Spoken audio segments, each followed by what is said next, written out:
Hi, ನಾನಿವತ್ತು just ಒಂದು 10 ನಿಮಿಷದಲ್ಲೇ ಒಂದು ಚಿಕನ್ ಗ್ರೇವಿನ ಮಾಡಿ ತೋರಿಸ್ತಾ ಇದ್ದೀನಿ. ಯಾವುದೇ ತರಹದ ಮಸಾಲ ಗ್ರೈಂಡ್ ಮಾಡ್ಕೊಳ್ಳೋದು ಬೇಡ, ಹಾಗೆ ಆನಿಯನ್ ಟೊಮ್ಯಾಟೊ ಯಾವುದನ್ನು ಕೂಡ ಫ್ರೈ ಮಾಡ್ಕೊಳ್ಳೋದು ಬೇಡ. 10ರಿಂದ 15 ನಿಮಿಷ ಸಾಕು. ಈ ಥರ ಟೇಸ್ಟಿಯಾಗಿ ಒಂದು ಚಿಕನ್ ರೆಸಿಪಿನ ನೀವು ಮಾಡ್ಕೋಬೋದು. ಯಾರು ಕೂಡ ಇಷ್ಟು ಸಿಂಪಲಾಗಿ ನಿಮಗೆ ಹೇಳ್ಕೊಡ್ಲಿಕ್ಕೆ ಚಾನ್ಸ್ ಇಲ್ಲ, ಅಷ್ಟು ಚೆನ್ನಾಗಿತ್ತು. ಎಲ್ಲರಿಗೂ ತುಂಬಾ ಇಷ್ಟಪಟ್ಟು ತಿಂದರು ನಮ್ಮ ಮನೇಲಿ. ನೀವು ಕೂಡ ಈ ರೆಸಿಪಿನ ಟ್ರೈ ಮಾಡಿ. ಹಾಗೆ ಈ ವಿಡಿಯೋ ಏನಾದರೂ ನಿಮಗೆ ಇಷ್ಟ ಆದರೆ ಚಾನಲ್ನ ಸಬ್ಸ್ಕ್ರೈಬ್ ಮಾಡಿ, ಪಕ್ಕದಲ್ಲಿ ಕಾಣೋ ಬೆಲ್ಲೈಕನ್ ಕೂಡ ಪ್ರೆಸ್ ಮಾಡಿ, ಲೈಕ್ ಮಾಡಿ, ನಿಮ್ಮ ಫ್ರೆಂಡ್ಸ್ಗೂ ಶೇರ್ ಮಾಡಿ. ಮೊದಲಿಗೆ ನಾನಿಲ್ಲಿ 1 kg ಆಗುವಷ್ಟು ಚಿಕನ್ನ ತೊಗೊಂಡಿದ್ದೀನಿ. ಅದನ್ನು ಸ್ವಲ್ಪ ಮೀಡಿಯಮ್ ಸೈಜಾಗಿ ಕಟ್ ಮಾಡಿ ವಾಶ್ ಮಾಡಿ ಇಟ್ಕೊಂಡಿದ್ದೀನಿ. ನಿಮಗೆ ಯಾವ ಸೈಜ್ ಹೊಡಬೇಕೋ ಆ ಸೈಜ್ಗೆ ಕಟ್ ಮಾಡ್ಕೊಳ್ಳಿ.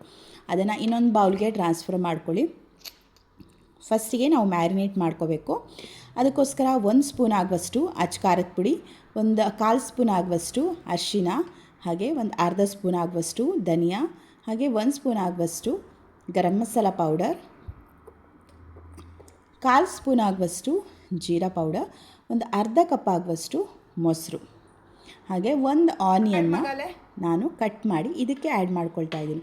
ಈ ರೆಸಿಪಿಲಿ ನೀವು ಯಾವುದೇ ಥರ ಮಸಾಲ ಆಗಲಿ, ಇಲ್ಲ ಆನಿಯನ್ ಫ್ರೈ ಮಾಡ್ಕೊಳ್ಳೋದಾಗಲಿ, ಟೊಮ್ಯಾಟೊ ಫ್ರೈ ಮಾಡಿ ಏನು ಸಹ ಬೇಡ, ಡೈರೆಕ್ಟಾಗಿ ಮಾಡುವಂಥ ಒಂದು ರೆಸಿಪಿ. 10ರಿಂದ 15 ನಿಮಿಷದಲ್ಲೇ ನಿಮಗೆ ಚಿಕನ್ ರೆಡಿ ಆಗುತ್ತೆ.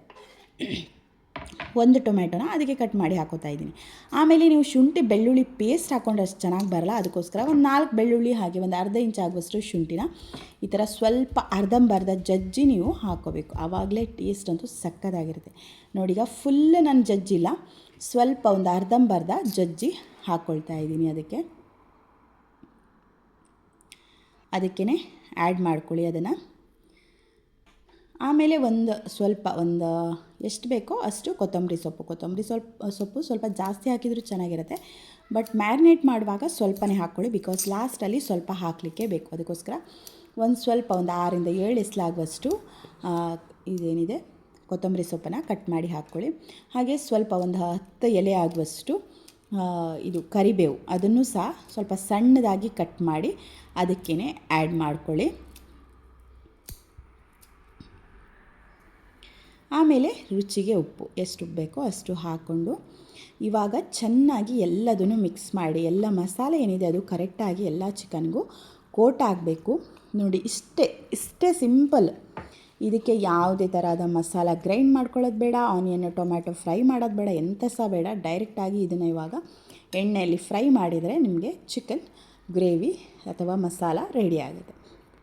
ಈಗ ಇದನ್ನು ಮ್ಯಾರಿನೇಟ್ ಮಾಡಿ ಇಡಬೇಕು ಅಂತ ಇಲ್ಲ, ಜಸ್ಟ್ ನಿಮಗೆ ಟೈಮ್ ಇತ್ತು ಅಂದರೆ ಒಂದು 5ರಿಂದ 10 ನಿಮಿಷ ಅದನ್ನ ಮ್ಯಾರಿನೇಟ್ ಮಾಡಿ ಸೈಡಿಗೆ ಎತ್ತಿಟ್ಕೊಳ್ಳಿ. ನಾನು ಮ್ಯಾರಿನೇಟ್ ಮಾಡಿ ಎತ್ತಿಟ್ಟಿಲ್ಲ, ಡೈರೆಕ್ಟಾಗಿ ಮಾಡ್ತಾ ಇರೋದು. ಈಗ ಪ್ಯಾನ್ ಇಟ್ಟಿದ್ದೀನಿ ಗ್ಯಾಸ್ ಸ್ಟವ್ ಮೇಲೆ.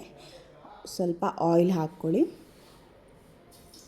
ಎಣ್ಣೆ ಕಾದ್ಮೇಲೆ ಅದಕ್ಕೇ ಸ್ವಲ್ಪ ಸಾಸಿವೆ, ಹಾಗೆ ಸ್ವಲ್ಪ ಕರಿಬೇವು, ಒಂದು 4 ಹಸಿಮೆಣಸನ್ನು ಕಟ್ ಮಾಡಿ ಹಾಕ್ಕೊಳ್ತಾ ಇಲ್ಲ, ಹಾಗೆ ಹಾಕ್ಕೊಂಡು ಜಸ್ಟ್ 1 ಸೆಕೆಂಡ್ ಅದನ್ನು ಫ್ರೈ ಮಾಡ್ಕೊಳ್ಳಿ ಇವಾಗ. ಆಮೇಲೆ ನೀವು ಮ್ಯಾರಿನೇಟ್ ಮಾಡಿಟ್ಟಂಥ ಚಿಕನ್ ಏನಿದೆ ಅದನ್ನು ಅದಕ್ಕೆ ಆ್ಯಡ್ ಮಾಡಿ.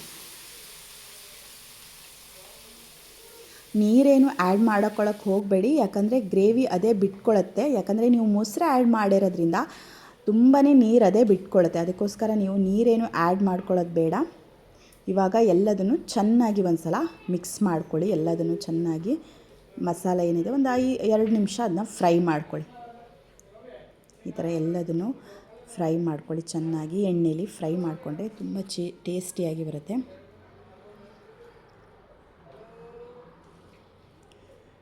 ಈ ಥರ ಒಂದು 2 ನಿಮಿಷ ಅದನ್ನ ಫ್ರೈ ಮಾಡಿ ಆದಮೇಲೆ ಒಂದು ಲಿಡ್ ಕ್ಲೋಸ್ ಮಾಡಿ ಒಂದು 5 ನಿಮಿಷ ಬಿಡಿ ಅದೇ ಥರ, ಯಾಕಂದರೆ ಚಿಕನ್ ಬೇಯಬೇಕಲ್ಲ.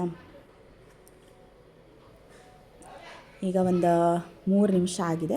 ಮಧ್ಯೆ ಸ್ವಲ್ಪ ಲಿಡ್ಡನ್ನು ಓಪನ್ ಮಾಡಿ ಈ ಥರ ಕೈ ಆಡಿಸ್ಕೊಳ್ತಾ ಇರಿ, ಯಾಕಂದರೆ ಚಿಕನ್ನ ರೊಟೇಟ್ ಮಾಡ್ತಾ ಇರಬೇಕಲ್ಲ, ಅದಕ್ಕೋಸ್ಕರ ಚಿಕನ್ನ ಆಚೆ ಈಚೆ ಮಾಡ್ತಾಯಿರಿ. ಒಂದು ಸಲ ಮಿಕ್ಸ್ ಮಾಡಿ ಇವಾಗ ಲಿಡ್ ಕ್ಲೋಸ್ ಮಾಡಿ ಮತ್ತೆ ಒಂದು 5 ನಿಮಿಷ ಬಿಡೋಣ. ನೋಡಿ, ಅದೇ ಎಷ್ಟು ನೀರನ್ನು ಬಿಟ್ಕೊಳ್ತಾ ಇದೆ ಅಂದರೆ, ಯಾಕಂದರೆ ಮೊಸರು ಆ್ಯಡ್ ಮಾಡಿರೋದ್ರಿಂದ ನೀರು ತುಂಬಾ ಬಿಟ್ಕೊಳ್ಳುತ್ತೆ. ಅದಕ್ಕೋಸ್ಕರ ನೀರೇನು ನೀವು ಆ್ಯಡ್ ಮಾಡ್ಕೊಳ್ಳೋದು ನೆಸೆಸಿಟಿ ಇಲ್ಲ. ನಿಮಗೆ ಗ್ರೇವಿ ಕೂಡ ಇದರಲ್ಲೇ ರೆಡಿ ಆಗುತ್ತೆ. ನೀವು ಸಪ್ರೇಟ್ ಗ್ರೇವಿ ಮಾಡೋದು ಬೇಡ, ತಿಕ್ ಗ್ರೇವಿ ಕೂಡ ಇದರಲ್ಲೇ ನಿಮಗೆ ರೆಡಿ ಆಗುತ್ತೆ. ನೋಡಿ, ಯಾವುದೇ ಥರ ಕೋಕೋನಟ್ ಮಿಲ್ಕ್ ಬೇಡ, ಬಟ್ ಟೇಸ್ಟ್ ವೈಸ್ ಅಂತೂ ತುಂಬಾ ಚೆನ್ನಾಗಿತ್ತು.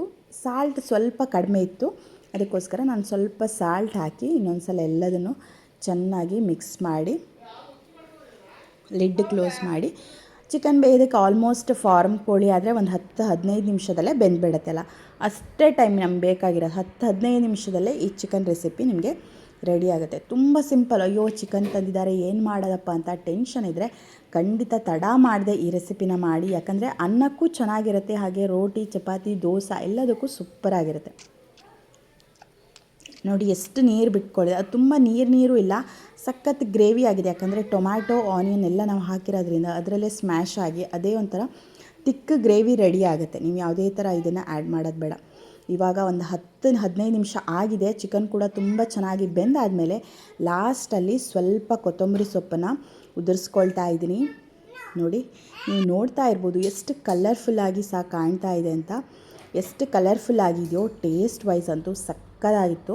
ನಮ್ಮ ಮನೆಯವ್ರಿಗಂತೂ ತುಂಬಾ ಇಷ್ಟ ಆಯಿತು. ನೀವು ಕೂಡ ಈ ರೆಸಿಪಿನ ಒಂದು ಸಲ ಟ್ರೈ ಮಾಡಿದರೆ ಯಾವಾಗಲೂ ಇದೇ ಮಾಡ್ತಾರೆ, ಯಾಕಂದರೆ ಸಿಂಪಲ್ ಆದ ರೆಸಿಪಿ, ಬಟ್ ಟೇಸ್ಟ್ ವೈಸ್ ಅಂತೂ ಸಕ್ಕತ್ತಾಗಿತ್ತು.